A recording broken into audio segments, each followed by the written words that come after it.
Okay, samahan nyo ako ngayon magpalit ng langis nitong ating Toyota Vios. Hulaan nyo kung nakailang beses na to magpalit ng langis.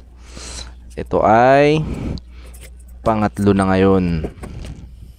Palit ng langis. Yung una, yung first 1,000 km na PMS, hindi ko nagustuhan ng ang langis na ginamit ng Toyota.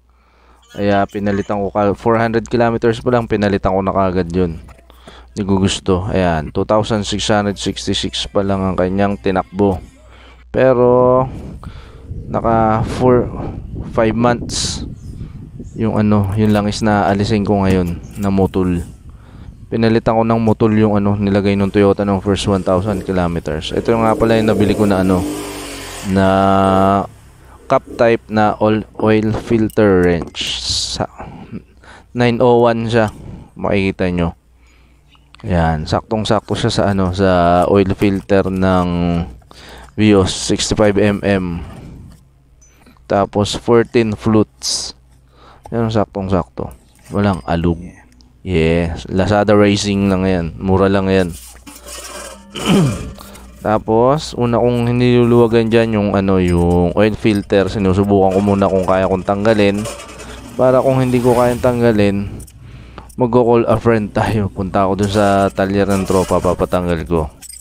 Kaso ngayon, naluwagan ko. So, drain na natin yung langis. Gamit tayo ng number 14 na socket wrench. Luwag-luwagan. May panahod na tayo. Ayan.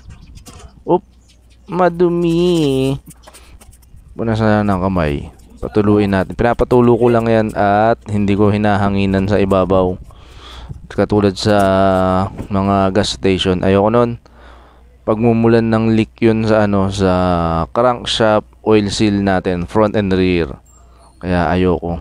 Kahit yung van, original pa yung original pa yung crankshaft tsaka crankshaft oil seal, front and rear. Kasi hindi ko nga hinahanginan at hindi na ako nagpapa-change oil sa gas station. DIY lang tayo. Kayo, kung gusto nyong subukan papalitan ng langis nito, why not? Nga lang, babayad kayo sa akin. Pwede naman kayo magpalit. Tingnan nyo na lang tong ginagawa ko, sundan nyo. At pinatutulo ko lang, mga 1 oras yan. 1 oras patutuluin. Huwag lang uulan.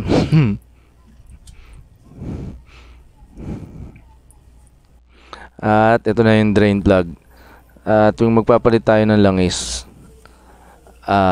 bili kayo nung drain plug washer sa Toyota. At papalitan natin yan. Ayan, dito yan, para dito yan. Gasket type siya, hindi siya yung washer type na katulad sa Nissan. Ang sa Nissan naman copper yung washer niya. Sa Honda stainless o kaya yung yung steel type na na washer. At balik na natin.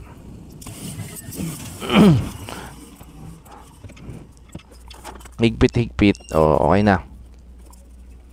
Tapos sunod natin yung oil filter. Ang original na oil filter ng Toyota, hindi na kailangan lagyan ng langis yung gasket kasi meron na pre-oiled na siya. Hindi katulad ng Vic. Tuyo ang ang gasket ng Vic. Kaya kailangan panlangsan. Tapos silipin natin to. Kung hindi ganyan kaputi, wag na lang. Tingnan mo naman kung gaano kalinis yun. So lipat-lipat ng ng langis.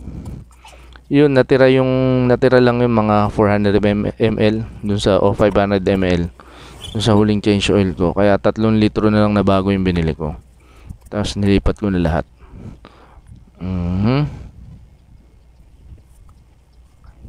Gamit ng imbudo para hindi makalat. Tingin sa dipstick kung level na okay na.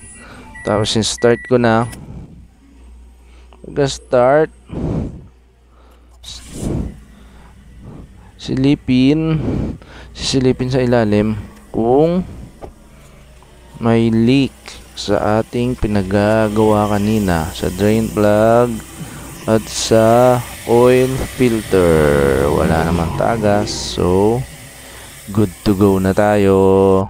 Yeah, ito yung mga lumang langis, Nipon ko yan, nilagay ko doon sa lumang galon ng ating mga langis